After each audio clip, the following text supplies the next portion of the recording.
आज मैं आपको साधारण ब्याज निकालना बताता हूं कि साधारण ब्याज कैसे निकालते हैं। देखिए, सबसे पहले साधारण ब्याज निकालने का जो सूत्र है, मूलधन गुणा दर गुणा समय बट्टा 100।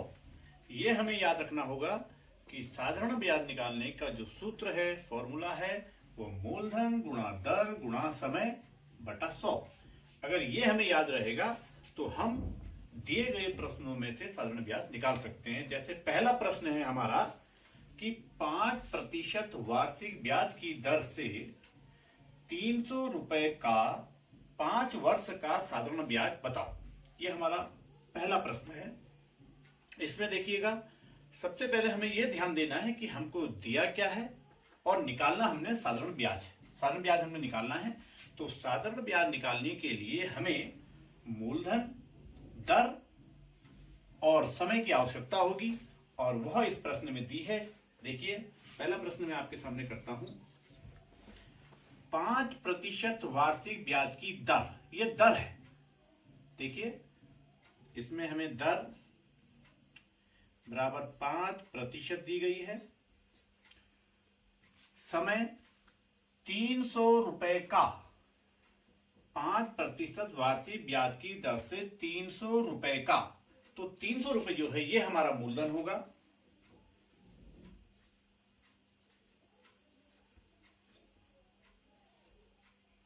मूलधन बराबर 300 रुपए। 5 वर्ष का समय, इसमें हमारा 5 वर्ष हो गया। समय हमारा 5 वर्ष है और इसमें हमें साधारण ब्याज निकालना है। साधारण ब्याज हमें निकालना है, तो इसके आगे हमने क्वेश्चन मार्क, ये हमें निकालना है। अब देखिएगा, इसके लिए हम यह वाला फॉर्मूला रखेंगे साधारण ब्याज का। तो साधारण ब्याज का जो फॉर्मूला है, यह आपको बिल्कुल ध्यान में रखना है कि साधारण ब्याज बराबर मूलधन गुणा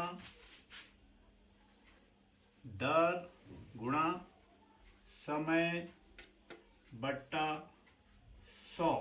देखिएगा, मूलधन है हम पे 300 रुपए,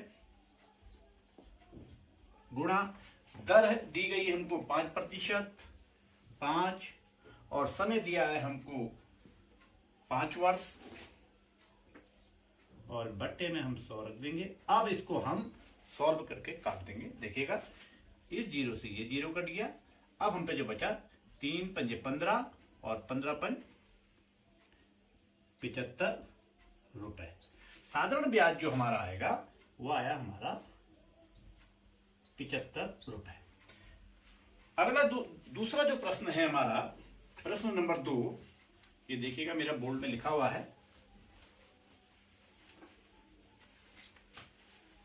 5,000 रुपए का 3 वर्ष के लिए 4% वार्षिक ब्याज की दर से साधारण ब्याज बताओ।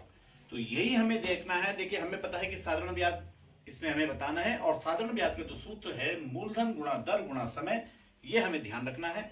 अब इसमें हम देखेंगे, देखिए आंसर नंबर 2, 5,000 रुपए का ये हमारा मूलधन है।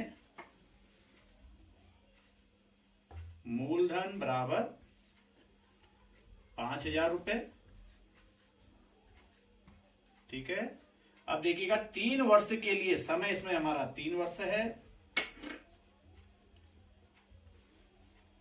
3 वर्ष, और दर जो दी गई है हमको, दर हमें दी है इसमें 4% वार्षिक, और साधारण ब्याज हमने इसमें निकालना है, साधारण ब्याज।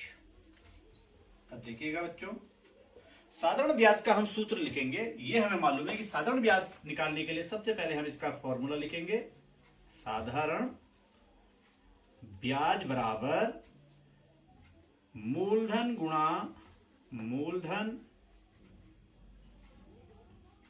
दर गुणा समय बट्टा 100, ठीक है। अब देखिएगा, मूलधन हमको दिया गया है 5,000 रुपए, यहां पे देखिएगा मूलधन हमारा 5,000, दर हमको दी गई है 4% और समय दिया है हमें 3 वर्ष, 3 वर्ष बट्टा 100। अब इसे आप काट सकते हैं, ये 0 से ये 0 कट गया, ये 0 से ये। अब हम पे बचा है 50 गुणा 4 गुणा 3। 50 को अगर आप 4 से गुणा करोगे 200 और 200 तिया 600, 600 रुपए हमारा साधारण ब्याज आएगा। तो इस प्रकार से साधारण ब्याज निकालने के लिए हमें सूत्र याद होना चाहिए और प्रश्न में हमें यह मालूम होना चाहिए कि मूलधन कितना है, दर कितना है और समय क्या दिया है। इस प्रकार से हम साधारण ब्याज निकाल सकते हैं। प्रश्न नंबर 3 है हमारा, देखिए कि 8% वार्षिक ब्याज की दर से 1500 रुपए का 6 वर्ष में साधारण ब्याज ज्ञात करो। देखिएगा, सबसे पहले हम देखेंगे कि हमें 8% वार्षिक ब्याज की दर दी है, तो हम लिखेंगे दर बराबर 8%। 1500 रुपए का 1500 रुपए हमको दिया गया है मूलधन, इसको हम मूलधन है, मूलधन बराबर 1500 रुपए और समय दिया गया है हमें, समय हमको दिया है 6 वर्ष और निकालना क्या है, साधारण ब्याज। साधारण ब्याज हमें निकालना है, साधारण ब्याज ये हमने निकालना है। अब सबसे पहले जब हमें पता चल गया है कि इसमें दर 8% है, मूलधन 1500 रुपए है, समय 6 वर्ष है और साधारण ब्याज हमने निकालना है, तो सबसे पहले हमें साधारण ब्याज का सूत्र लिखना होगा और ये आपको याद होना चाहिए। साधारण ब्याज बराबर जो होता है मूलधन गुणा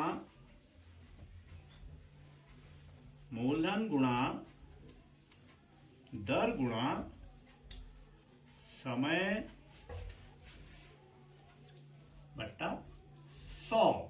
अब देखिएगा, मूलधन की जगह क्या आएगा, 1500 रुपए लिख दीजिएगा,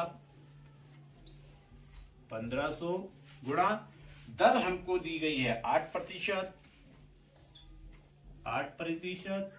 और समय है हमारा 6 वर्ष और बट्टे में 100 और इसे आप काट दीजिएगा। देखिए 2 जीरो से हमारी 2 जीरो कट गए। अब हम पे जो होता है 15 को 8 से 15 अट्ठे 120 और 120 को अगर आप 6 से गुणा करेंगे 120 गुणा 6 बराबर 12 छक्के 72, 720 रुपए। ये हमारा 720 रुपए हमारा ब्याज है। ब्याज बराबर 720 रुपए। इसलिए देखिए, साधारण ब्याज निकालते हुए हमें यह फॉर्मूला याद होना चाहिए और दिए गए प्रश्न में हमको यह मालूम होना चाहिए कि मूलधन कितना है, दर कितनी है और समय क्या है। इस प्रकार से हम बहुत ही आसान तरीके से साधारण ब्याज को ज्ञात कर सकते हैं। धन्यवाद।